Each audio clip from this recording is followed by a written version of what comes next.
नवरात्रि की पावन कथा। मां शैलपुत्री का चमत्कार। हर साल नवरात्रि का पर्व आते ही भक्तगण माता रानी की भक्ति में लीन हो जाते हैं। नवरात्रि के पहले दिन माता दुर्गा के पहले स्वरूप मां शैलपुत्री की पूजा की जाती है। उनकी कहानी भी उतनी ही अद्भुत और प्रेरणादायक है। आइए जानते हैं मां शैलपुत्री के दिव्य चमत्कार की कथा। बहुत समय पहले की बात है। राजा दक्ष प्रजापति की पुत्री सती भगवान शिव की पत्नी थी। सती अपने पति शिव की भक्ति और प्रेम में लीन रहती थी, लेकिन उनके पिता दक्ष भगवान शिव से घृणा करते थे।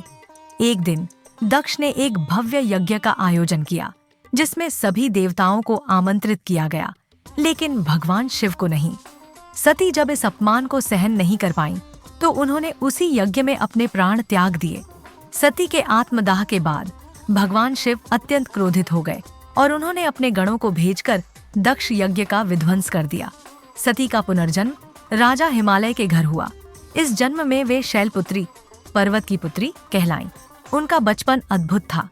वे बचपन से ही परम तपस्विनी थी और शिव भक्ति में लीन रहती थी। जब वे बड़ी हुईं, तो उन्होंने कठोर तपस्या कर पुनः भगवान शिव को अपने पति रूप में प्राप्त किया।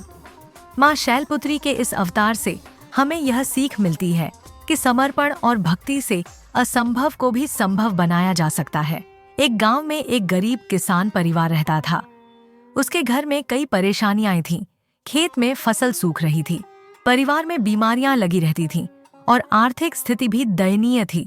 एक दिन गांव के एक संत ने किसान को मां शैलपुत्री के बारे में बताया और कहा, नवरात्रि के पहले दिन मां शैलपुत्री की सच्चे मन से आराधना करो, तुम्हारे सभी संकट दूर हो जाएंगे। किसान ने संत की बात मानी और मां शैलपुत्री की आराधना करने लगा। जैसे ही उसने माता की आराधना शुरू की, उसके खेतों में हरियाली लौट आई, बीमारियां दूर हो गईं और उसके घर में खुशहाली छा गई। यह सब मां शैलपुत्री की कृपा थी।